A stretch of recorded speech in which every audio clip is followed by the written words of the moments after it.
importa, a nossa fé importa, a nossa ida ao templo, à igreja, à casa de Jesus importa.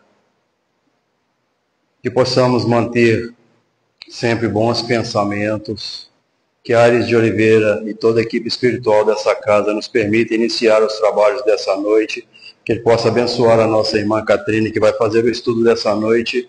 O tema será um desafio. É o que nós temos todos os dias. Agradecer a Jesus, agradecer a Deus Pai Todo-Poderoso por acordarmos mais um dia. Temos a oportunidade de nos melhorar. Para você que está em casa, o nosso carinho, o nosso respeito, o nosso abraço, que você possa manter a sua fé, que Jesus possa abençoar o seu lar, sua família, seus filhos, que Jesus possa nos ajudar a nos conduzir no bem, tirando os males, curando, fazendo com que as enfermidades possam sair de nós e possamos nos fortalecer no amor de Cristo todos os dias. Que Jesus esteja sempre conosco e que nós possamos estar sempre caminhando, pensando no amor ao próximo. Que assim seja.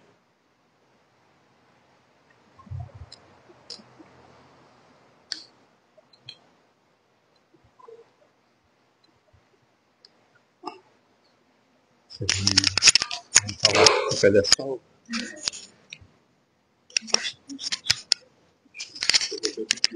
Tá. Não. Boa noite a todos. Que Jesus possa inspirar as reflexões da noite de hoje e que a espiritualidade da casa possa envolver a cada um de nós, nos trazendo o equilíbrio, a paz, nos auxiliando no entendimento. Hoje nós vamos falar sobre desafio. E é normal que muitos de nós tenham chegado na casa espírita buscando consolo. A maioria que aqui está hoje, ou que aqui chegou há tempos atrás, a maioria chega buscando consolo, conforto para suas dores.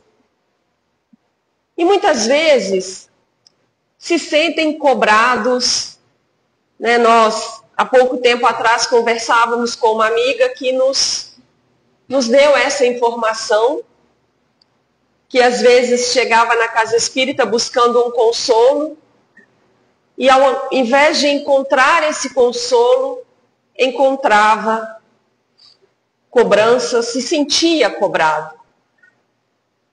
Eu espero que na noite de hoje ninguém se sinta cobrado, não por mim, mas que todos possam fazer uma reflexão profunda de como anda conduzindo a sua vida e de como está a sua relação com Deus, com os compromissos assumidos perante a espiritualidade antes do reencarne. Então, se alguém se sentir cobrado, eu já, de antemão, eu peço desculpas, que a intenção realmente não é essa. Nós queremos trazer uma visão um pouco diferente, mais profunda do Evangelho de Jesus. E essa passagem que nós vamos estudar hoje, ela está relatada em Atos dos Apóstolos. Está no capítulo 22, no versículo 16. E lá em Atos conta uma história que está narrada em mais detalhes no livro Paulo e Estevão, do Emmanuel também, psicografado pelo Chico Xavier. Está na segunda parte do livro Paulo e Estevão. Então, uma leitura complementa a outra. Esse comentário de Emmanuel da noite de hoje é de um versículo específico de Atos dos Apóstolos, e ali Paulo está na cidade de Jerusalém, fazendo a sua pregação do Evangelho, e é natural que ali ele encontrasse inúmeros adversários do cristianismo nascente, muitos fariseus defendendo a lei de Moisés, o atacavam. Então ele conta a sua história de conversão. E quando ele começa a falar na língua hebraica, os fariseus, os doutores da lei e a população em geral começam a prestar atenção na sua história. E ele conta que ele seguia de Jerusalém para Damasco com algumas pessoas, alguns servos a cavalo, e ele estava com a autorização de perseguir, prender e até matar os cristãos. Mas, chegando às portas de Damasco, ele vê uma luz intensa e ouve uma voz que lhe pergunta: Saulo, Saulo, por que me persegues? E ele pergunta: quem é o Senhor? E essa voz, já transfigurada ali, aquela imagem do Espírito de Jesus, o responde: eu sou Jesus de Nazaré, a quem você persegue. E ele imediatamente, reconhecendo a ascendência moral daquele Espírito, o pergunta: o que queres que eu faça? Então Jesus dá a orientação para que ele seguisse para a cidade, entrasse na cidade, que alguém iria auxiliá-lo e dizer com mais detalhes o que ele deveria fazer. Devido àquela luz intensa que Jesus demonstrou para ele naquele momento, ele perde temporariamente a visão. Então ele fica durante aproximadamente 3 dias sem conseguir enxergar. E eis que Jesus aparece para Ananias em sonho e pede para que Ananias, que era aquele a quem Paulo ia perseguir com mais rigor, ele pede que Ananias vá à hospedaria onde estava Paulo e o cure. Então, naquele momento, Ananias chega na hospedaria, impõe as mãos sobre Paulo e ele retorna a ver novamente, ele recobra a sua visão física. E nesse momento é que Ananias faz essa pergunta para Paulo: e agora, por que te detens? Na tradução do livro dos Atos dos Apóstolos, a pergunta é: por que demoras? Mas Emmanuel optou por colocar essa tradução, esse título, né, dessa pergunta no seu texto: por que te detens? E naquele momento, Paulo é então batizado por Ananias e ali começa o seu processo de transformação moral. Ele segue então por 3 anos, ele fica no deserto, ele estuda os ensinos de Jesus, ele medita e ele se propõe a essa mudança. E ele está exatamente contando essa história, narrando essa pergunta que foi feita para ele diante da multidão ali em Jerusalém, e essa multidão tenta atacá-lo. Ele já estava machucado, ferido, devido a outras perseguições que havia sofrido. E algumas pessoas presentes ali tentam burlar o cordão de isolamento que os soldados romanos faziam para tentar acalmar a situação. Vendo que a população não ia se acalmar, então eles retiram Paulo, um romano mais influente, dá a ordem de retirar Paulo e levá-lo para a prisão. E na prisão, Paulo sofre muitas humilhações, ele é novamente espancado, já estava muito ferido, com as vestes ensanguentadas. E num determinado momento ele pergunta para os soldados romanos, uma pergunta que os desconcerta. Ele coloca que aqueles que deveriam ser os defensores da ordem estavam abusando do poder, flagelando, açoitando uma pessoa que já estava toda ferida. E aqueles soldados, ouvindo isso, zombam de Paulo. Mas você não é discípulo daquele mestre que morreu na cruz sem reclamar, e ainda por cima perdoando os seus algozes? E a resposta de Paulo novamente os desconcerta. E ele, naquele momento, entende que o caminho reservado para ele não era, naquele momento, se entregar à flagelação, ao risco de morte que ele estava correndo, porque já estava extremamente debilitado. Então ele resolve usar uma prerrogativa que lhe era de direito.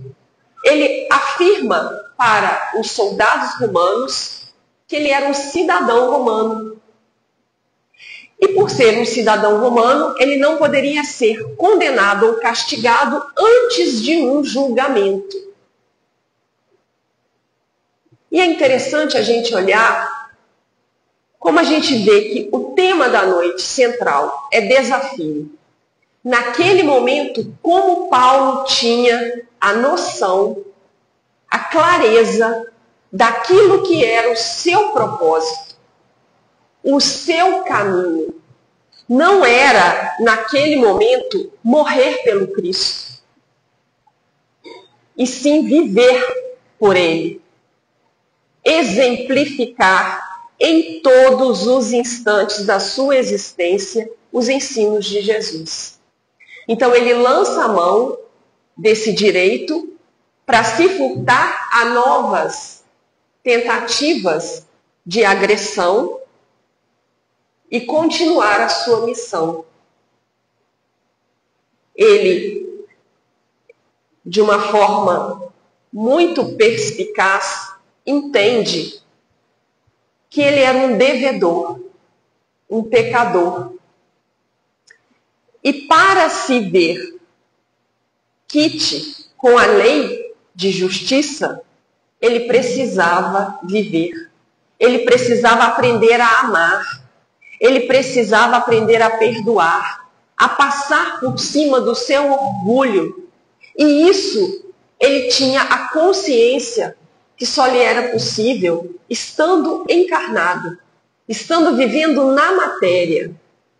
Então o desafio de Paulo não foi igual ao dos outros cristãos, não desmerecendo aqueles que foram sacrificados, martirizados nos circos e de forma, durante toda a história do cristianismo, a gente sabe que houveram inúmeras perseguições, inúmeros assassinatos, mas ali Paulo entende que a sua missão era revelar o Evangelho a todos os povos.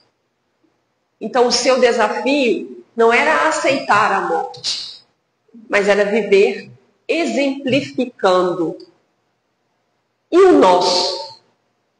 Qual é o nosso desafio? Qual é o nosso propósito? Então, essa pergunta que Ananias faz a Paulo, ela pode ser feita por cada um de nós. O que está nos detendo? Por que não conseguimos avançar? A que estamos presos? Ao orgulho? Às posses materiais? Ao egoísmo? Às aparências, aos títulos? O que nos prende? O que nos detém? Essa pergunta, Emmanuel afirma no texto, que é a base desse estudo da noite de hoje, que ela deve ser feita e ela é aplicável a todos nós, que já recebemos algum tipo de convite, de apelo, de benefício, de graça, de dádivas do plano espiritual. Todos nós precisamos nos fazer essa pergunta. O que está nos detendo? Ele vem nos dizer que o nosso espírito e a nossa carne vivem num embate, que muitas vezes nós temos a boa vontade expressa em palavras. Às vezes nós afirmamos que desejamos mudar, melhorar, seguir de fato esses ensinamentos. Então nós temos uma intenção positiva diante dessa fé que nos convida à mudança. Mas, ao mesmo tempo, nós temos uma resistência à ação, a efetivamente agir de forma coerente com aquilo que a gente quer. E que, na maioria das vezes, o que acontece é que a gente encontra desculpas. A gente tenta justificar essa nossa indecisão ou essa nossa prisão ainda nos nossos vícios pela falta de dinheiro, pela falta de saúde, de tempo, de forças.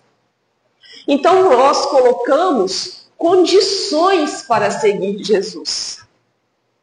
Quando nós alegamos que nós não temos recursos financeiros, ou que não temos saúde, ou que não temos tempo, na verdade estamos colocando condições para segui-lo. Agora vocês imaginam se tivesse ocorrido o contrário. Se Jesus colocasse condições para vir à Terra. Eu renasço sim, mas eu quero renascer num berço de ouro, ao invés de uma manjedoura. Eu renasço sim, mas eu quero ser filho do imperador, ao invés de ser o filho de um carpinteiro. Então vocês imaginam que tipo de ensinamento Jesus traria para a gente, de exemplo que ele traria, se ele colocasse condições para vir ao planeta Terra? Então por que nós, tão imperfeitos ainda, nos achamos no direito de colocar imposições para servi-lo? Que tipo de ensinamento nós queremos transmitir, de exemplo e de vivência, nós queremos transmitir, se nós estamos dando mais importância à condição exterior que nós nos encontramos do que aquilo que realmente vai em nossos corações? Se nós temos essa boa vontade, é porque o nosso coração já pede para que a gente possa agir. Mas às vezes nós não estamos nos detendo por causa das condições exteriores. E Emmanuel vem nos dizer que nós somos operários contraditórios. Que no tempo do equilíbrio orgânico, quando nós temos saúde, força, vigor, nós queremos o repouso.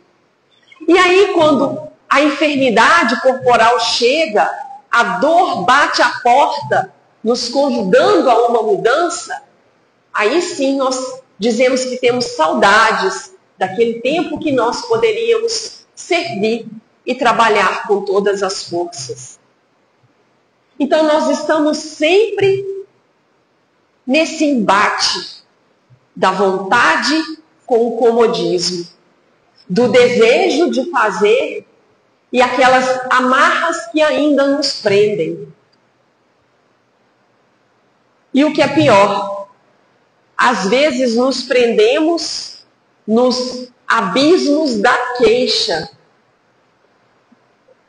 Nós iniciamos um trabalho, começamos uma atividade, uma tarefa ou uma reforma íntima, um trabalho interno, e isso é motivo de queixas. Nos queixamos da situação, da incompreensão dos outros, da falta de apoio. E enquanto estivermos presos nesse abismo de queixas, nesse labirinto de reclamações, nós estamos sustentando, mantendo as mesmas tendências inferiores que nós tínhamos antes de renascer. Então nós precisamos modificar essa forma como nós enxergamos e como nós lidamos com esses desafios que são naturais da existência humana. Emmanuel vem nos convidar a combater essas expressões destrutivas da nossa personalidade. Que expressões são essas? A reclamação, a queixa, o comodismo, as exigências descabidas. Então nós precisamos reconhecer, através daquele olhar que cada um vai ter que desenvolver sobre si mesmo, qual o motivo das nossas resistências.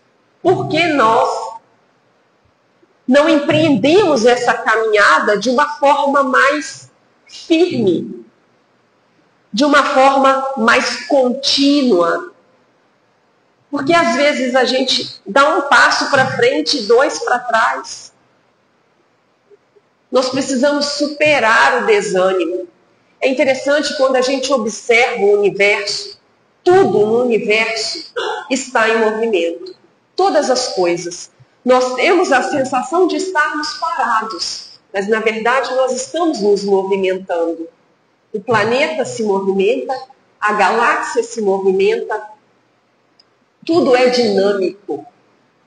E existe uma lei natural, universal, que aquele corpo que está em movimento, ele vai permanecer em movimento. A não ser que uma força externa haja sobre ele para impedir esse movimento. Então o que nós temos que pensar nesse momento é se nós somos esse corpo, nós estamos em movimento, ou nós deixamos que uma força externa freasse esse movimento.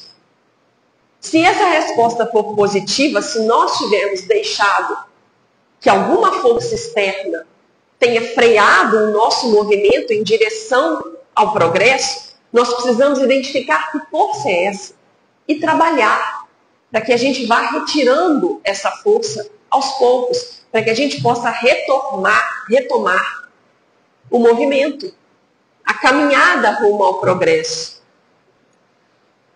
Um caminho para isso, para que a gente possa sair dessa inércia, dessa situação de estarmos acomodados e fincados ao chão, é procurar um serviço de auxílio ao próximo, vivendo o convite de Jesus, ajudando, servindo. Isso já vai nos tirar da inércia.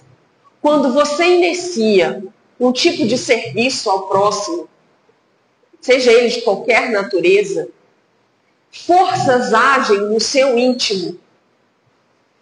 E principalmente, forças externas agem te auxiliando na caminhada. O que eu estou querendo dizer? Quando você está num propósito de servir, a espiritualidade te auxilia, te prover forças, te prover condições, fortalece a sua fé, a sua vontade. Então nós precisamos dar esse primeiro passo. E depois de vencermos essa situação inicial, vocês já arrastaram algum móvel em casa? Quando a gente vai fazer o primeiro movimento, é muito mais difícil. Depois que ele sai da inércia, a gente consegue com mais facilidade tirá-lo do lugar. E nós somos a mesma coisa. Se nós estamos num estado de acomodação, num estado de cristalização, olhando só para dentro de nós, é muito mais difícil a gente iniciar o movimento. Mas uma vez que a gente se decide a iniciar esse movimento, a espiritualidade nos provê força, condição, para que a gente continue nessa caminhada. Emmanuel vem continuando a desenvolver esse raciocínio através desse convite sublime, nos perguntando o motivo, dessa nossa prisão, nessa condição estagnada, nos convidando a reconhecer o apelo, os apelos, porque são muitos que nós recebemos em todos os instantes do nosso dia. O apelo de servir, de perdoar, o apelo de dar um pouco de si, renovando a nossa vontade, fortalecer a decisão de avançar nesse caminho do amor e do serviço. Ele vem nos pedir para atuarmos com fé. Você sabe o que é fé? Fé tem uma definição que eu acho maravilhosa. Em um dos livros do Emmanuel, ele vai dizer que a fé é a posse antecipada de alguma coisa. Você acredita tanto que você materializa, você toma posse antecipadamente daquela graça, daquele benefício. É isso que nós precisamos, renovar essa fé e tomar posse daquilo que nos pertence enquanto filhos de Deus. Nós somos herdeiros da criação. E muito nos espera, uma herança muito grande. Mas nós precisamos ser merecedores para que a gente possa herdar essa herança de fato. Já que nós estamos falando de desafio, eu queria trazer uma passagem do Evangelho que está lá no Sermão da Montanha para ilustrar como a mensagem de Jesus é desafiadora. A gente às vezes olha o Sermão da Montanha e a gente enxerga consolo. Mas além do consolo, existe muito desafio. Mariano, um espírito que psicografou através de Chico Xavier, no livro Falando a Terra, ele traz essa definição, que a palavra do Cristo, no Sermão da Montanha, contém mais desafio do que reconforto. E demorou muito para que eu conseguisse começar a enxergar, a compreender, só começar. Eu só tive um relâmpago ainda, muito rápido, do que é o desafio proposto por Jesus. E eu vou tentar mostrar para vocês, nesses poucos minutos, o que eu consegui perceber desses desafios. Quando Jesus está falando no Sermão da Montanha, que é um sermão direcionado a diversos públicos, estavam presentes no momento do Sermão da Montanha pessoas curiosas, discípulos de Jesus, aqueles que já o conheciam e buscavam seguir as suas palavras, os seus ensinamentos, os seus apóstolos, que são aqueles que já têm a autoridade de falar em nome de Jesus. Então isso é ser um apóstolo. Estavam presentes fariseus, totalmente contrários àquela visão que Jesus trazia naquele momento. Totalmente contrários aos ensinamentos de Jesus. Então ele falava para um público diverso. E falando para esse público, Mateus relata esse sermão em 3 capítulos do seu Evangelho, 5, 6 e 7. Tudo é o Sermão da Montanha, não é só as bem-aventuranças. A gente percebe que Jesus vai dizendo ali no meio do Sermão da Montanha que nós somos a luz do mundo. Mas ele também fala em outro momento que se nós não somos essa luz, se nós não vivermos de acordo com essa luz, nós estaremos andando em trevas. Então isso é um desafio proposto por Jesus. Que nós sejamos a luz do mundo. Ele vai falar também no Sermão da Montanha: sede vós perfeitos, como perfeito é o Pai que está no céu. É um desafio. É aquela busca que ele propõe para que dia após dia nós sejamos melhores. Nós nos espelhemos na imagem de Deus, que é todo amor, que é todo bondade, misericórdia e perdão. Então é um convite, é um apelo, é um desafio para que estejamos sempre nesse movimento em direção à nossa perfeição espiritual. E existem vários outros exemplos. Olha os desafios propostos por Jesus. Brilhe a vossa luz diante dos homens. Amai os vossos inimigos e orai pelos que vos perseguem. Que é um desafio maior que esse. Então havia muito consolo mas também havia muito desafio. E por quê? Por que Jesus nos desafiava dessa forma?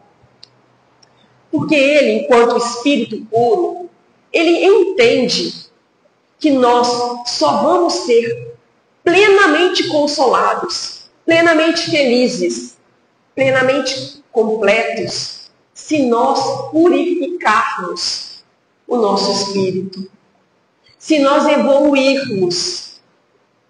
Vocês já leram algum trecho da obra de Kardec que ele fala que a felicidade ela é inerente ao grau de aperfeiçoamento do indivíduo? O que Kardec está falando? Nós vamos ser mais ou menos felizes de acordo com o grau de evolução que nós temos. Ou seja, se queremos conhecer a felicidade plena, precisamos evoluir.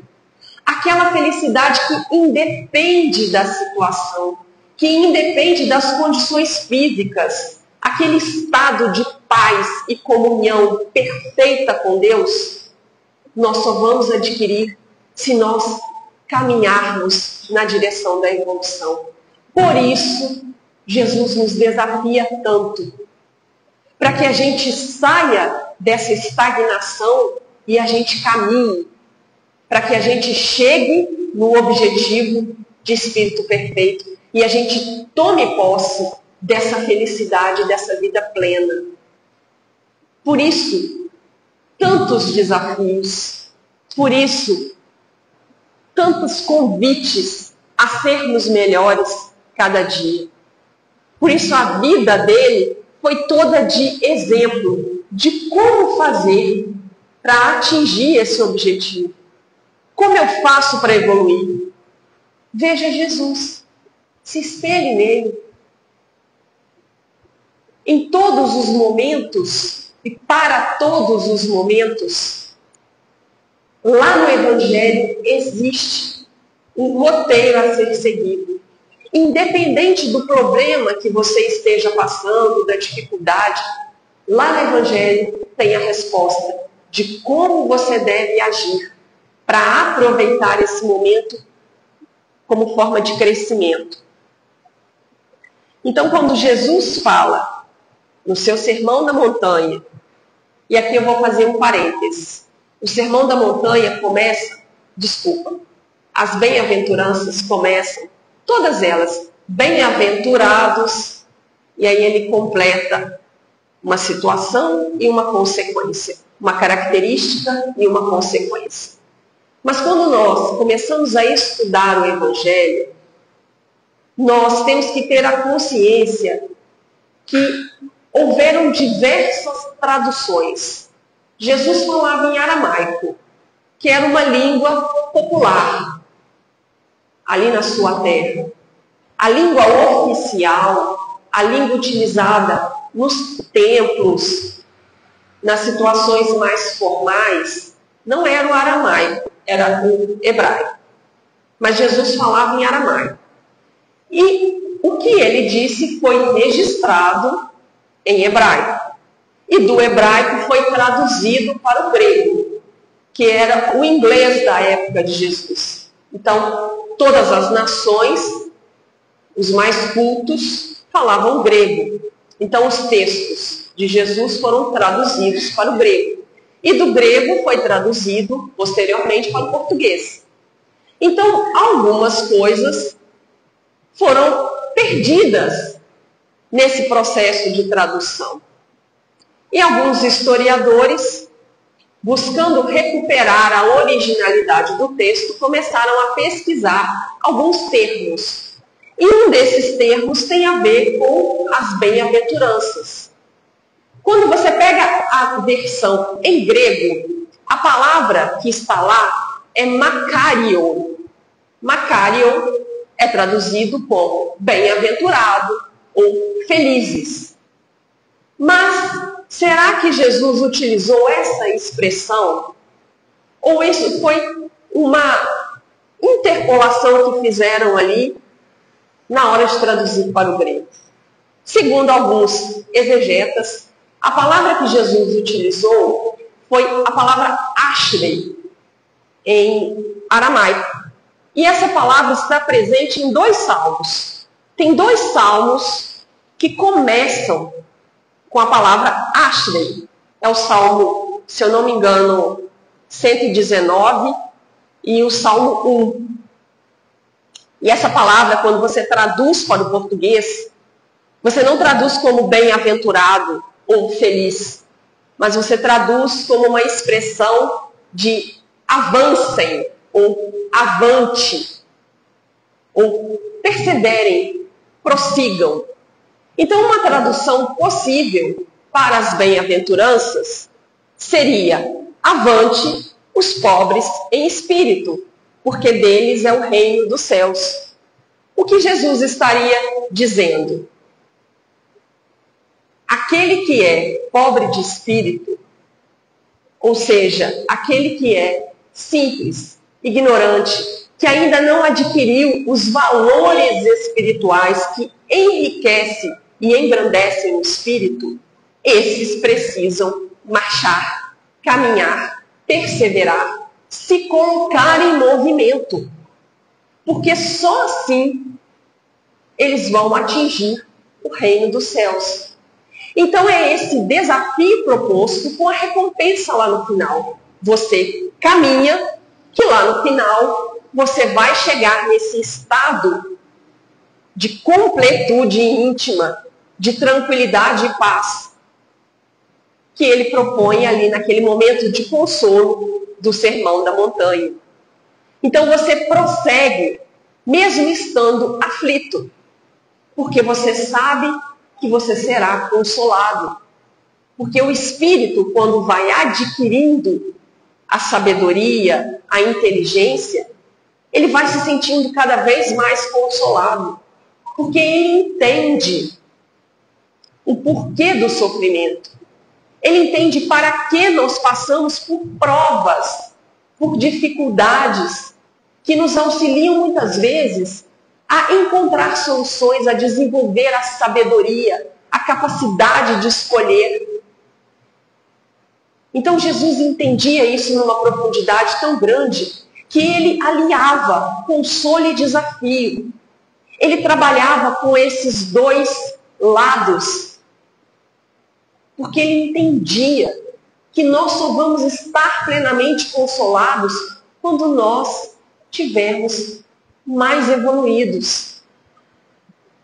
Quando nós formos capazes de entender o porquê do sofrimento, para que sofremos. Não que o sofrimento seja necessário no caminho, mas ele faz parte da matéria, ele faz parte do estágio do nosso planeta. Se você quiser optar por evoluir sem sofrer, ame e perdoe. Você vai evoluir da mesma forma. Você não precisa sofrer, padecer para evoluir. Mas muitas vezes, quando nós estamos no caminho errado, é a dor que vem nos trazer aquele momento de reflexão para que a gente mude a direção da nossa trajetória. Por isso, às vezes, é necessário o sofrimento. Ele vai nos dizer: avante os que são mansos, porque vocês herdarão a terra. Quando nós, muitas vezes, temos uma atitude de mansidão, às vezes o mundo nos cobra. O mundo vem nos questionar. Mas Jesus não. Ele vem nos ensinar o contrário. Que é através dessa mansidão que nós vamos permanecer nesse planeta, tendo a oportunidade de evoluir junto com ele, que está agora no momento de transição, mudando de categoria. Até os mundos evoluem. Até os planetas têm uma trajetória a ser cumprida. Então, para que nós possamos permanecer aqui e fazer parte dessa mudança no planeta Terra, nós precisamos ser mansos. E aí ele vai nos trazer outras bem-aventuranças que têm relação direta com a nossa relação com o próximo, aqueles que têm fome e sede de justiça, os que são misericordiosos, os que são limpos de coração. Ele continua no seu sermão nos mostrando como se o próprio Sermão da Montanha fosse uma escada de onde a gente sai simples e ignorante, enquanto pobres de espírito, e vamos chegar ao ponto de ser perseguidos por causa da justiça. Ou seja, nós seremos aqueles que às vezes serão incompreendidos, como Paulo foi diante daquela multidão para que ele pregava. Ali ele foi perseguido porque já estava num grau de atividade que ele se expressava com a autoridade moral, porque ele já tinha trilhado um longo caminho de aperfeiçoamento. Então é aí que nós vamos chegar. Muitos vão nos abandonar pelo caminho, não vão compreender, mas que nós possamos prosseguir com firmeza, porque o reino dos céus nos espera. E para a gente mostrar um exemplo claro como a mensagem de Jesus é ao mesmo tempo consoladora e desafiadora, a gente traz essa passagem de Pedro, em que Pedro, após negar Jesus, vamos tentar fazer uma abstração e nos imaginarmos no lugar de Pedro. Você está convivendo há 3 anos com um amigo, o amigo mais perfeito que poderia existir. E no momento de fraqueza e de medo, você nega esse amigo. Você vira as costas e abandona. Como esse espírito deveria estar atormentado, cheio de remorso, de culpa, por ter abandonado o mestre na hora que ele mais precisava da presença. Não que Jesus definitivamente precisasse de nós, mas nós nos sentiríamos muito mais tranquilos e pacificados intimamente se nós estivéssemos com ele. Jesus tinha a compreensão da nossa pequenez, das nossas dificuldades. Então ele sabia o que podia esperar de cada um de nós. Mas Pedro, ainda assim, devia estar se sentindo extremamente triste. E aí Jesus aparece para ele e para todos os outros discípulos ali na beira do lago e faz essa pergunta para Pedro: Simão, filho de Jonas, tu me amas mais do que estes? E Pedro responde: sim, Senhor, tu sabes que eu te amo. E Pedro nega Jesus 3 vezes. E Jesus faz essa pergunta para Pedro 3 vezes, dando a ele a oportunidade de reafirmar o seu amor, o seu compromisso com Jesus. Quer um consolo maior do que esse? A oportunidade de apagar aquele erro, dizendo, olhando nos olhos de Jesus. Mas Jesus propõe, ao lado do consolo, o desafio: apacenta as minhas ovelhas. E apacentar vai muito além de alimentar. Jesus define o bom pastor em uma de suas parábolas. E ele vai dizer que o bom pastor é aquele que conhece a sua ovelha e a chama pelo nome, e ela reconhece a sua voz. É aquele que guia ela pelos caminhos, não deixando que ela se enverede por campos que possam oferecer perigo. O bom pastor alimenta, o bom pastor protege, ele é capaz de dar a vida pelas suas ovelhas. E o que a gente percebe Pedro fazendo até o último instante da sua existência. Ele conduz toda aquela igreja em nascimento, como se fosse um pai, pastoreando ali aquelas ovelhas que estavam tão perdidas naquele primeiro instante do cristianismo nascente. Pedro alimenta, Pedro cura as feridas, Pedro ensina o evangelho, Pedro perdoa, Pedro vence as suas dificuldades, ele é capaz de calar a sua voz, para que no momento crucial em que Paulo e Tiago tinham uma discussão que poderia separar o cristianismo nascente em duas vertentes, Pedro é aquele que sabe unificar. Pedro é aquele que sabe aceitar a opinião dos outros, ouvir, aconselhar. E por que Jesus lhe pede isso? Porque ele entende que por mais que Pedro tivesse a oportunidade de lhe dizer e tentar apagar toda aquela dor que havia no seu peito por ter negado Jesus, Pedro só se sentiria plenamente consolado se ele aceitasse esse desafio de apacentar as ovelhas. E assim a gente vai encerrando esse estudo, deixando essa reflexão e esse exemplo que Pedro nos trouxe, para que a gente possa olhar os desafios que nos são propostos e nos perguntarmos por que ainda nos detemos. Que Jesus possa inspirar essa reflexão, que nossos mentores e nossos anjos guardiões possam nos auxiliar para que a gente encontre essas respostas. Porque só encontrando a resposta que a gente vai conseguir trabalhar na causa e conseguir, enfim, nos colocarmos em movimento na direção da nossa perfeição espiritual. Que Jesus nos abençoe. Uma boa noite a todos.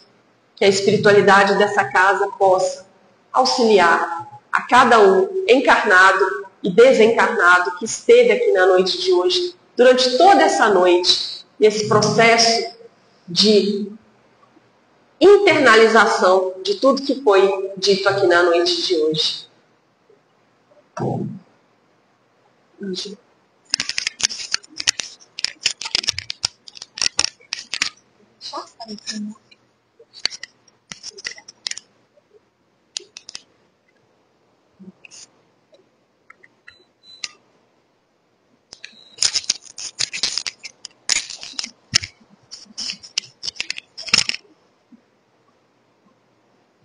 Boa noite. Eu vou relatar para vocês, em cima da palestra da Catrinha, que eu até falei no nosso grupo de estudo essa semana do Livro dos Espíritos. E o convite está lá atrás para vocês também, quem quiser participar da campanha do quilo, do ano, um domingo do mês, é só ligar no Márcio. O telefone está lá no cartaz lá atrás. A Catrinha falou dos trabalhos, né, voluntários de Jesus. E eu observei na nossa campanha do quilo, nesse domingo que nós fomos trabalhar, estava eu e a Índia participando, que as pessoas, nós vamos pedir nos alimentos. Mas eu me senti muito emocionada com aquelas pessoas que vinham doar o alimento para a gente. O prazer que elas estavam sentindo em nos dar algo. E teve duas residências que eu achei muito interessante, porque veio tanto alimento, veio... Aí na hora que eu achei que o moço já tinha me doado tanto, ele trouxe mais 2 morangas. Aí eu falei, nossa, o senhor trouxe tanta coisa pra gente que está até tão pesado que vou ter que chamar o Márcio para vir nos socorrer. E eu achei que o gesto das pessoas tão belo, que não é o prazer que a gente tinha de estar pedindo o alimento e o prazer que eles tinham de nos doar era muito grande. A gente via ali a oportunidade que eles estavam tendo de estar doando alguma coisa para alguém. de ter a oportunidade de alguém estar passando na sua residência para eles servirem a Jesus. Era uma forma de agradecimento. Então, quando a Catrine falou aqui hoje à noite sobre esse ato de servir, é esse ato que Jesus pede na gente. As pequenas coisas. E aí, na hora que a gente chegou para pôr os alimentos na mesa ali, era tanta doação que a gente tinha recebido naquele dia, que nós mesmos nos assustamos com tanto alimento que a gente tinha ganhado naquele domingo. E como o grupo é muito pequeno, a gente fica muito feliz quando a gente recolhe tanta coisa, né? Então, o trabalho de Jesus é imenso quando a gente quer doar alguma coisa. Não é só numa campanha do quilo, mas quando a gente escuta alguém, quando a gente cede nosso momento para o outro, muitas vezes a gente quer falar algo, mas o outro quer falar muito mais que a gente. Então, que nosso coração esteja aberto dentro dos nossos lares, principalmente. Que às vezes dentro dos nossos lares tem alguém querendo falar e a gente não está escutando. Porque talvez o nosso problema a gente acha que é maior do que aquele filho que quer falar algo, daquela nora, daquele genro, dos nossos pais. Então, que a gente esteja sempre atento a escutar, a auxiliar também dessa forma, né? Vamos fechar nossos olhos? Querido Mestre, queremos agradecer, Senhor, a oportunidade de estarmos aqui neste momento, escutando o Seu Evangelho essa noite através da Catrine, nos fazendo refletir nas nossas ações, nas nossas atitudes, nos nossos momentos. Que possamos avançar, Jesus, em direção ao Seu Evangelho, em direção a tudo aquilo que nos traz. Muito obrigada pela nossa existência. Muito obrigada pela oportunidade de estarmos aqui neste planeta. Mais uma vez, rumos à nossa evolução espiritual. Possamos ir para casa, Jesus, com este amparo, com esta luz nos nossos corações. Pois temos a certeza que o Senhor está a todo momento nos olhando e nos apacentando. Que assim seja.